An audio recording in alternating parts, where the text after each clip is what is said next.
ટૂંકી વાર્તા મંગળસૂત્ર. લેખક નટવરભાઈ રાવળદેવ. પ્રસ્તુતિ જિગ્નેશ મહેતા. નાનપણના પાડોશી સંગીતા અને સંજયના નસીબ સાવ અલગ હતા. માતાએ તરછોડેલી સંગીતાને તેની માસીએ ભણાવવાને બદલે ઘરકામમાં ચોતરી દીધી, જ્યારે સંજય સુખી ઘરનો દીકરો હતો.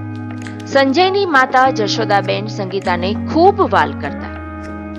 સમય જતા સંજય શહેરમાં નોકરીએ લાગ્યો અને આ બાજુ સંગીતાના લગ્ન એક દારૂડિયા સાથે કરાવી દેવાયા, જ્યાં જશોદાબેને તેને ચાંદીનું મંગળસૂત્ર ભેટ આપ્યું હતું. પણ લગ્નના થોડા જ વર્ષોમાં એક દીકરીને જન્મ આપી સંગીતા વિધવા થઈ ગઈ અને પેટ ભરવા લોકોના ઘર કામ કરવા લાગી. ગરીબીના કારણે તેનું એ મંગળસૂત્ર પણ ગીરવે મુકાઈ ગયું.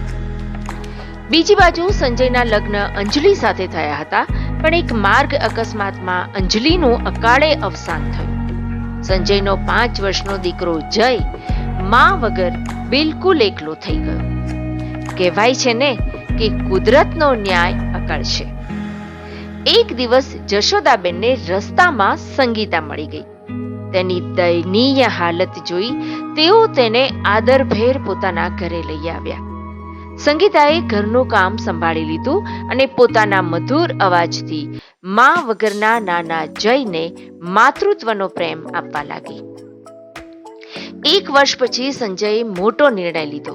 તેણે જશોદાબેનને કહ્યું, મમ્મી, હું સંગીતાને આ ઘરની વહુ બનાવવા માંગુ છું, જેથી બંને બાળકોને માતા પિતાનો પ્રેમ મળી રહે.